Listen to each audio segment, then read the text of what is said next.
Alright there. Hey YouTube.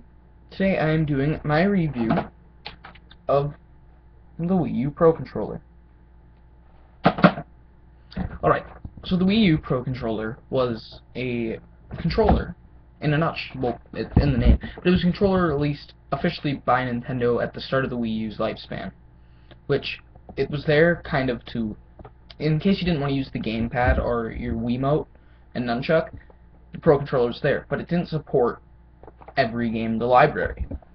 Lately, Nintendo's been making more games that are going to be supporting it, and we have good games that support it, such as 3D World, Mario Kart 8, I believe Tropical Freeze, and pretty soon we're going to be having Splatoon and Smash for Wii U, which also support the Pro Controller.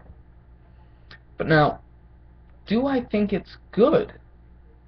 Actually, yes. I enjoy this controller. But the few problems I found with it were that it kind of makes your hands a bit tired after holding it. Like, if you were me and I was just practicing some Mario Kart 8, I was playing it for about 30 minutes, okay? And it got really comfortable, kind of like the GameCube controller. But then when I took it out of my hands were just lazy. Like, I'm not sure if that's a real complaint. I think it's just the design, that there's nothing under the, let me just show you it. So this is what it looks like, right? There's nothing under it, like right here and here, like the, GameCube controller. So you don't have something for your fingers to rest on, but you do have something for your thumbs, which is what I like. That it put the ZL and the ZR buttons. Or you could just use the L and R buttons. But do I think it stands up to my friend here, the GameCube controller, my best friend controller? Well, it's gonna be losing its marketing soon. Why? Because you can get the GameCube controller adapter with Smash 4, like, not with it, not like a bundle pack that hasn't been confirmed yet, but it's gonna come out the holiday season with, like, around Smash 4, probably the day that it comes out, which I'm gonna be picking that up with the free controller it comes with for only $10 extra. So that's about $30 or so just for an adapter and a controller. And I already have about four other GameCube controllers. So if Nintendo ever made it 5 prongs, I already have 5 controllers. But they wouldn't do that. No. The Pro Controller, however, is probably right now your best option for a Wii U controller. The Wii U gamepad takes about 3 to 4 hours to charge, and you get about 4 to 6 hours of gameplay with it. But that's understandable because it's using some of the Wii U's battery. Now the Pro Controller uses the Wii U's battery, and I just got it today, so I don't know how long it takes to charge. It's still charging. It's already done charging. It's been an hour. And apparently it supports up to like 80 hours of charging. See? Watch. It doesn't have that light. Let me plug it back in.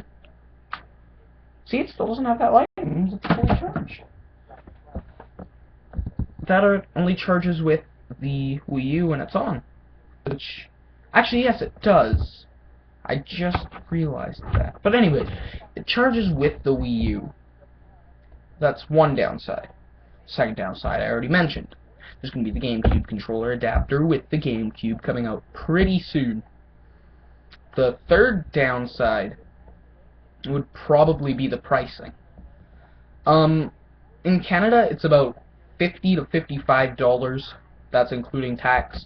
And in America, it's about $40 to $45, including tax. Yeah. When the adapter and a game controller with it's going to only cost about $33, $34 with taxes. Now, do I think it was worth it for me to buy this? Of course. It's going to hold me over until the GameCube controller adapter. And I don't even know if the GameCube controller adapter is going to work with Wind Waker, NES Remix, NES Remix 2, the Virtual Console, Mario Kart 8, 3D World. But I'm pretty sure it's going to work with every Wii game, like the Wii emulator, so kind of makes the Wii obsolete once they release this, because then you can play Brawl and Mario Kart Wii with the GameCube controller. And I'm going to be playing Project M with it.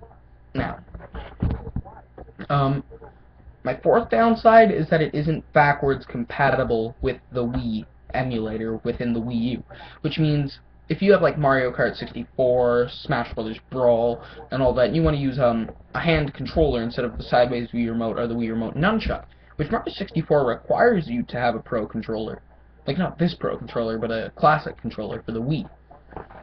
This thing does not work backwards. That's one thing I don't like, which is why I had to move my Wii from my living room into my room, because I wanted to play Brawl and Project M with a hand controller. Now, if we're going to go into the thing of Pro Controller versus GameCube controller, the GameCube controller definitely wins. It's like my best, my favorite controller. But does that automatically mean the Pro controller is bad? No, of course not. It's good in case you don't want to use the extra $10 for a controller for the GameCube adapter. It's not as bulky. That's the one of my faults with GameCube controller. It's a bit bulky. The Pro controller, not bulky. Now, that means it's probably better for kids. A few other complaints I have is that if you want to have 4 of these, that's going to be $200, but that's only if you want to have 4 of these. Now, if we're going to give it a rating on a scale of 1 to 10, I would say 7.5, because the Pro controller isn't the greatest. It can't compare to the GameCube controller, but it's in a category of its own for casual gaming. And it's going to be working with a lot more games in the future. It's working with a couple games. By a couple, I mean quite a few.